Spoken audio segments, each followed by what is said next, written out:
The glass conference room shimmered in the midday light, glare reflecting off the technical panel. A single dad in a faded polo sat at the table's end. His young daughter waited patiently outside. The CEO strode in, her sharp gaze freezing the room. She placed the file down with a smirk. "So this is the engineer?" Managers chuckled. The father felt mocked. A critical system failure flashed. Infrastructure was seconds from collapse. The CEO looked at him, urgent. No one answered her question. The father stood ready to leave. The CEO cut through the tension. "Wait." The room froze as the beaten dad uttered one single, definitive sentence. Elias Vance was a ghost in the high-tech machine, haunted by his former brilliance.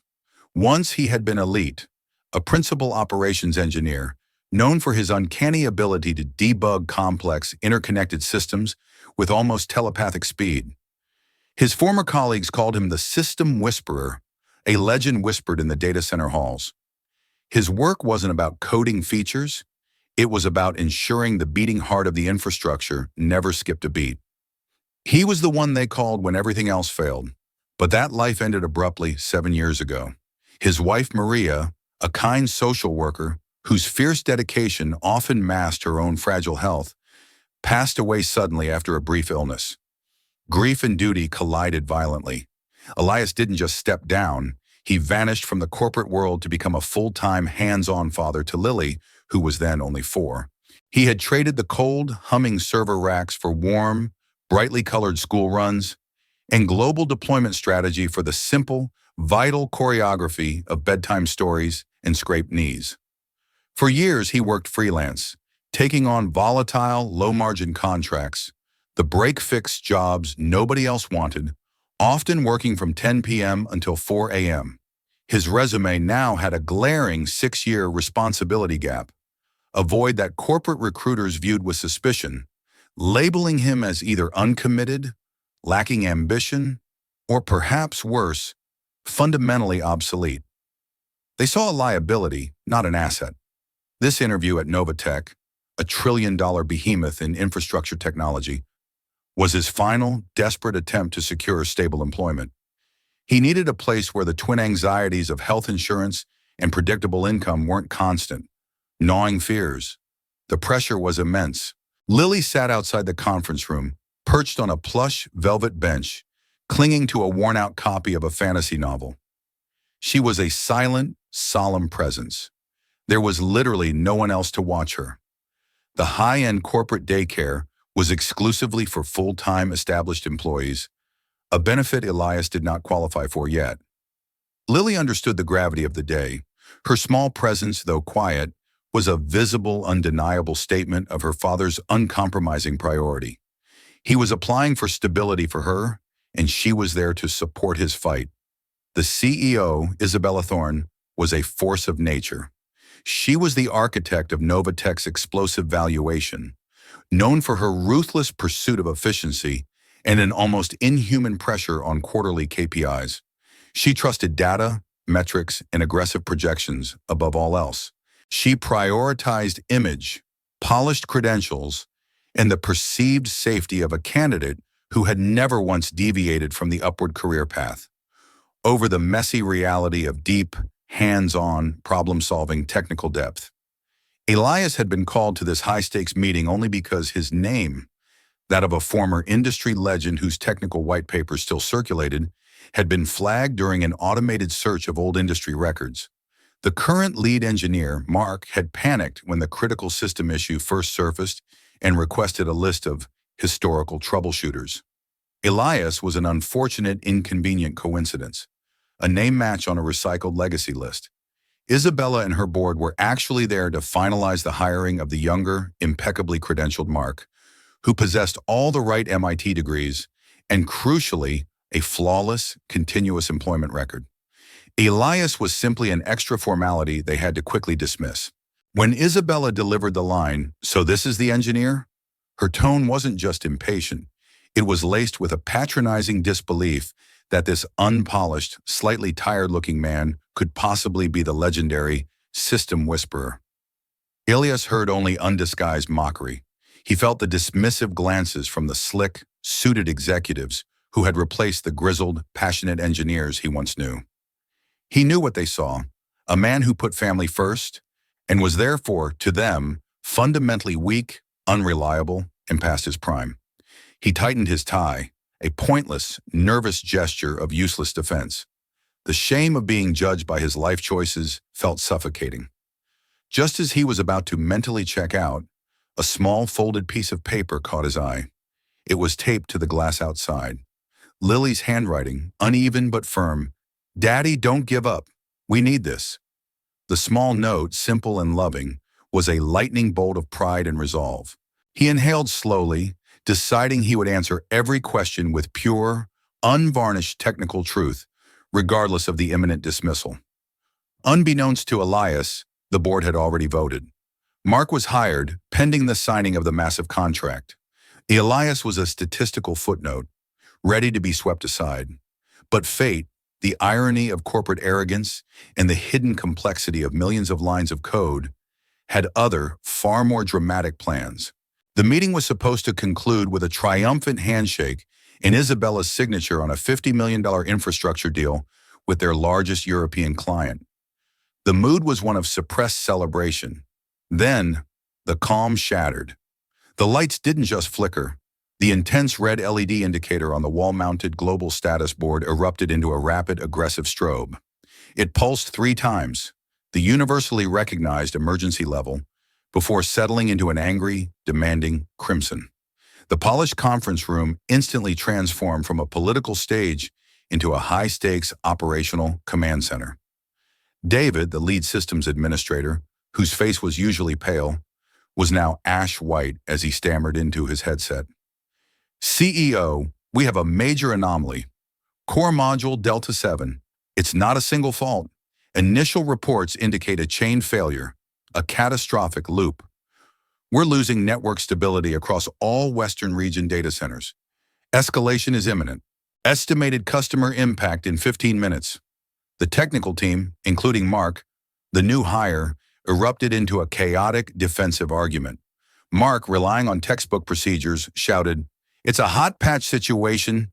We need to push the emergency override code path immediately." Another team lead recommended a full system rollback to the last stable state from 24 hours ago. Their solutions were desperate, fragmented, and based on symptom management, not root cause analysis. They were treating the fever, ignoring the infection. Isabella, eyes now blazing with a terrifying professional fury, slammed her hand on the polished mahogany table. The sound cracked the silence. "Silence! I want the root cause, not a Band-Aid. Mark, if you push the override without knowing the source, you risk corrupting the entire database. What triggered the chain reaction? Tell me exactly what we are mitigating against. Now!" Mark, flustered and exposed, could only gesture toward his monitors. "We believe it's a concurrent process deadlock during the nightly sanitation routine, ma'am. The system is consuming memory exponentially." He used all the right words, but his tone lacked conviction. No one could offer a definitive, actionable answer. They were caught in the corporate loop of fixing symptoms rather than diagnosing the structural illness. The time to critical failure clock on the display panel started counting down, its merciless red digits measuring not time, but pure, irreversible financial and reputational loss. The countdown felt agonizing. It was the metric of impending corporate doom. Outside in the hall, Lily had abandoned her book. She watched, wide-eyed, her small face pressed against the glass. She saw the manic panic of executives sprinting past, the rapid, agitated gestures, and the way the clean, corporate veneer was peeling away to reveal a pure, visceral fear. She gripped her lucky charm, a small wooden elephant, tighter, sending silent encouragement to her father inside. Elias, sitting silently at the end of the table, was a quiet island in the storm. He was unconsciously filtering the noise and tuning into the fragmented technical jargon flying across the room. David, the admin, frantically described the error signature over the internal audio system. "It's a cascading memory fault after the nightly sync routine, specifically an integer overflow when the system attempts to write the recovery metadata. Every time we attempt a system check, The primary rollback sequence is triggering the data race again in the recovery partition. The system is in a constant state of resource starvation. The moment David described the specific error pattern, an integer overflow during recovery metadata write, tied to a failed rollback triggered by a nightly sync, Elias froze. His mind, rusty from years of simple freelance fixes, suddenly clicked into high gear. It was a signature he knew intimately, a precise, hidden flaw in the original architecture of the network's foundational data handling module, a module he had conceptualized. He hesitated again. The feeling was a sharp mix of professional satisfaction at the diagnosis and profound personal resentment toward the people who would soon discard him. Why should he expend his mental energy for the firm that had already judged him? His pride demanded silence, but the silence stretched, thick with impending failure. The clock ticked closer to the 5-minute mark. Isabella, visibly shaking with suppressed fury and anxiety, her eyes scanning the terrified faces of her elite, expensive team, finally swung her gaze, almost as an act of desperation, to the man at the end of the table, the outsider, the mechanic with the single dad resume. "Mr. Vance," she asked, her voice dangerously quiet, betraying the immense pressure she was under. "You've heard the description. You have decades of operations experience. What is your unfiltered assessment? If you were running this show, what is the first command you would execute?" Elias was certain she was continuing her subtle, cold mockery, a cruel exercise in making the unqualified man feel small before she let him go. The question felt like a final, humiliating test of his ignorance. He opened his mouth to deliver a polite, dismissive farewell, focused on preserving his dignity. The pressure in the conference room was unbearable. Then outside the door, Lily gave him a small, fierce nod, a tiny general commanding her soldier. It was a silent, powerful encouragement. "Don't give up, Daddy." She was asking him to fight for the stability they needed, for his own truth. Elias ignored the panic and the executives. He looked at the screen and saw the intricate, deadly pattern. The engineer in him roared back to life, silencing the single dad's self-doubt and personal grudges. He decided the system was more important than their slights. Elias didn't address Isabella. He didn't even look at David, the admin. His gaze was surgically fixed on the screen, on the stream of cryptic system log data flashing across the technical display. The emotional baggage dissolved, replaced by the cool, pure, absolute logic of the problem. "The root cause is not a deadlock, Mark," Elias stated, his voice calm, focused, and utterly devoid of fear. His tone was not argumentative, it was instructional. It was the language of absolute, unassailable authority, the kind that only true fundamental expertise can generate. And a full node restart is catastrophic. The nightly sync is fine, but the recovery partition is corrupting the metadata. You're hitting a classic race condition and integer overflow in the Delta 7 configuration indexer. The primary write is competing with the emergency recovery subroutine, causing a recursive resource allocation error that forces the system to chase its own tail into a memory leak. Mark, the new young hire, stared, his textbook knowledge failing him. "The race condition? That's impossible, sir. We verified that code path in 2017. It was patched under Project Phoenix." Elias stepped toward the main console, his movements economical and precise.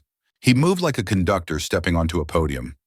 "You verified the original code path, but 5 years ago, the entire primary data serialization module was refactored under Project Nightingale. The recovery rollback feature, specifically the indexer utility, was never updated to reflect the new object mapping size. It's an orphan configuration block. It attempts to load an index larger than the allocated memory, leading to the overflow, and it thinks it's rolling back to a legacy schema that no longer exists, which triggers the race condition. It is crashing, trying to find an object that has been de-scoped." He looked directly at Isabella, whose sharp, analytical eyes were now wide, not with fury, but with intense professional astonishment and respect. "How do you know that, Mr. Vance?" she whispered, the question barely audible over the hum of the cooling systems. "That level of specific, granular knowledge. That code hasn't been touched by current staff in 4 years. Elias paused, taking another slow, deliberate breath. He allowed the tension to mount, letting the full weight of his revelation settle over the panicked room. Because I designed the original Delta 7 module 5 years ago, before the Nightingale serialization update. I wrote the indexer utility. I wrote the exact lines that are failing you right now. A stunned, complete silence fell over the room, heavier than the impending failure had been. The man they were ready to dismiss as a failed applicant, the ghost on the old list, wasn't just an engineer. He was the foundational architect. He was the only person in the room with the institutional memory to understand the flaw. "Give me 5 minutes," Elias commanded, cutting off the astonished whispers of the executives. "I need immediate access to the live Delta 7 configuration log and the physical data flow diagram of the indexer utility. I need 5 minutes to isolate the fault trace and calculate the correct memory offset." Isabella's decisiveness returned instantly, honed by years of crisis management. She pointed a finger at David, bypassing Mark entirely. "David, grant Mr. Vance Level 9 access. Bypass all protocols. Do exactly what he says. Now." Her decisive action cut through the lingering doubt. Elias began working. He didn't use a mouse. He hammered commands directly into the terminal, navigating the complex file structure with the fierce, fluid efficiency of muscle memory. He called out the exact config path, the precise line number, and the required data type adjustment. "Go to repository Delta 7 config indexer.conf and line 7124. Change the primary serialization pointer from legacy map A to current map B. Increase the metadata buffer allocation by 1024 bytes. Then immediately execute a soft patch of the indexer utility, bypassing the nightly sync routine." David, his hands shaking, executed the complex high-risk fix. A nervous second later, the frantic red LED on the status board stuttered violently, flashed an anxious yellow for a moment, and then settled into a steady, confident green. The countdown stopped at 4 minutes, 38 seconds. The entire infrastructure snapped back to absolute stability. The core system was saved. The room was silent again, but this time it was the silence of awe, profound relief, and collective shame. They had been pulled back from the brink of irreversible collapse by the man they had spent the last hour mentally dismissing. Elias leaned back from the console. His work was done. The system was running clean. He hadn't just saved the company, he had validated his entire career. He turned and faced Isabella, his eyes direct, calm, and holding the weight of his years of sacrifice. "The contract is safe, the immediate fix hold," he stated professionally, "but you have a systemic flaw in your change management process, ma'am.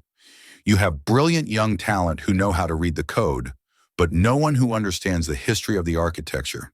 And this specific problem needs a permanent patch, not just a configuration tweak.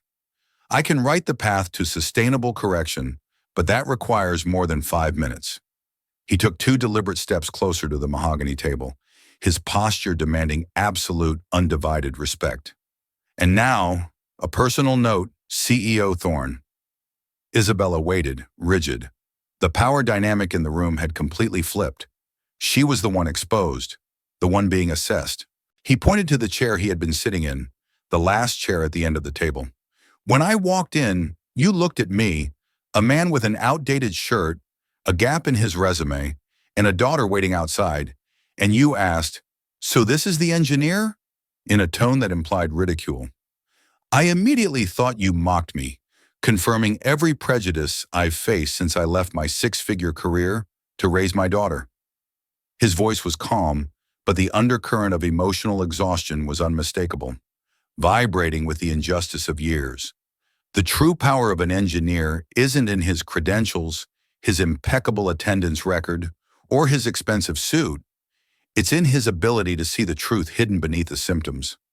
"I came here looking for stability, and I found a company that values appearance over the fundamental depth of knowledge." He then delivered the final crushing blow, the sentence that truly froze the CEO, far colder than the midday light. "I thought you mocked me. I realize now that your system failed the test, but I passed. The only question left is, Did your company pass the test of recognizing value when it walked in the door? Isabella's legendary composure finally broke. Her jaw slackened slightly. She didn't look angry. She looked defeated by her own institutional arrogance. She stood slowly, smoothing her impeccable skirt, making a public admission of fault. You are correct, Mr. Vance. You passed the technical test. My company and I failed the human one. The way we evaluated you was short-sighted and prejudiced, and I apologize for that failure.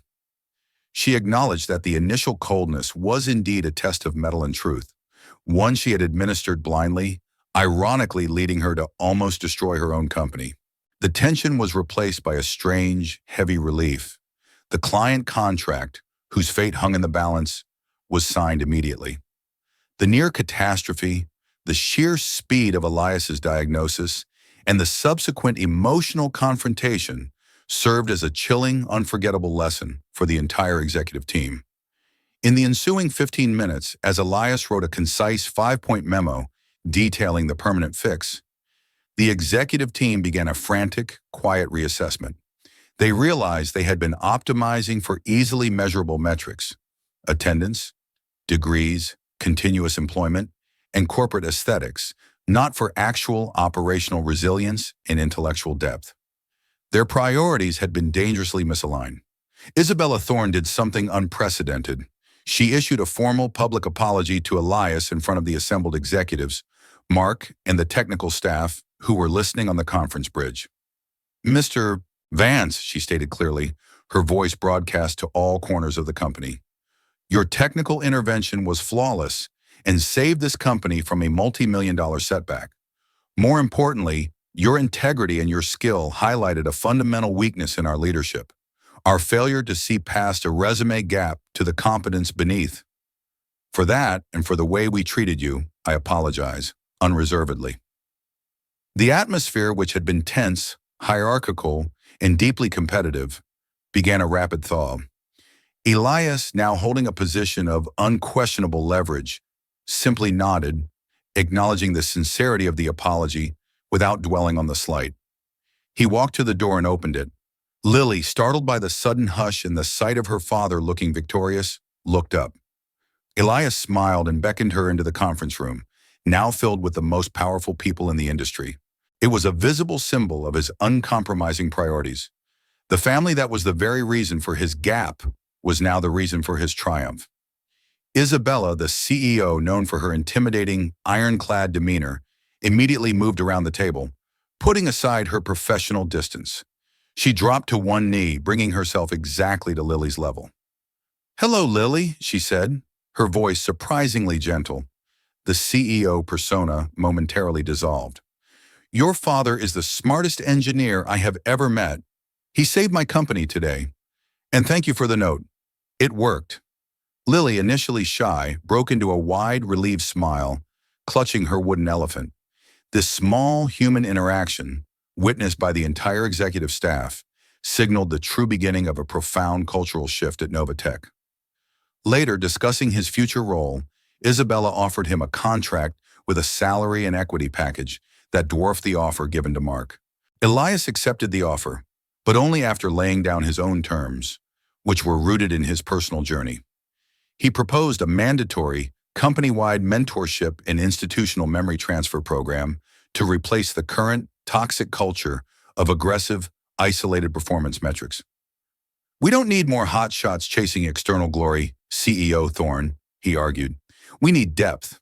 We need every young engineer to understand the architecture's history, not just the current release version. My experience today proved your institutional memory is dangerously fragmented. Let's focus on internal, peer-to-peer mentoring. It's not about showcasing accomplishments. It's about sharing understanding. I want to build a culture where the next generation doesn't fear the inevitable mistake, but sees it as the purest form of learning, backed by the wisdom of the past." Mark and the young engineers, who had watched the panic in Elias's surgical fix, listened intently. Elias's proposal was immediately approved and funded with a generous budget. The air in the conference room, once suffocating with anxiety and ambition, softened into one of mutual respect and collaborative purpose. The value of true technical mentorship had been affirmed by the immense cost of near failure. Elias accepted the title of Chief Resilience Architect, a powerful, newly created role designed specifically to integrate operational history with future development. He took the job under two essential, non-negotiable conditions: flexible hours for all parents across the technical divisions, and the right to work remotely when needed, without question or penalty. His daughter's schedule, not the rigid corporate clock, would remain his primary focus. Isabella, now completely invested in the necessary cultural shift, not only accepted the terms, but immediately commissioned HR to expand the policy company-wide, labeling it the Vance Thorne Family Commitment Policy. It became a permanent, structural legacy of that terrifying midday. The policy was celebrated in internal communications as a move toward valuing employee well-being and acknowledging the complex realities of modern life. Lily no longer waited outside in the hallway.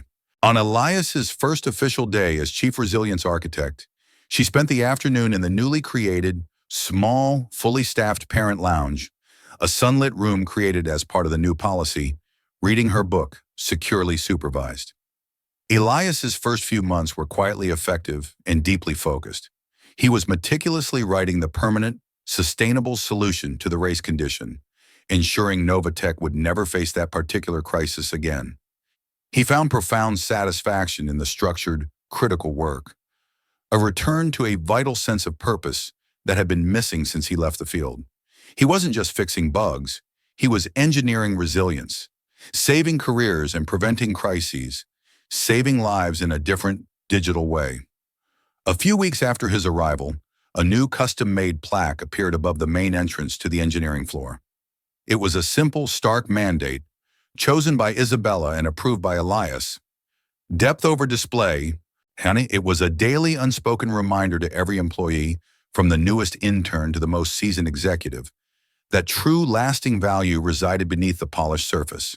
Elias Vance, the single dad who had been judged by his outdated shirt and his empty resume slot, was finally seen for his true foundational value. His decision to prioritize his family had not been a weakness that disqualified him. It had been the forging of a character, disciplined, uncompromising, and deeply loyal, that ultimately saved the company. And Isabella Thorne, the cold, ruthless CEO, learned the most valuable lesson of her high-powered career: how to quiet the noise of metrics and read the subtle truth, how to listen to the quiet confidence before judging the loud facade of an impressive resume. Her company was not only more profitable and operationally robust, but fundamentally more humane. The single father and his daughter had secured their rightful place, not just in the company, but in its evolving core values. The system operated more sustainably. The small family, once struggling on the outside, had found a respected home and a powerful, defining voice at the top. If you believe stories like this deserve to be told, leave a comment and subscribe to Single Dad Stories. We tell the stories that shouldn't be forgotten.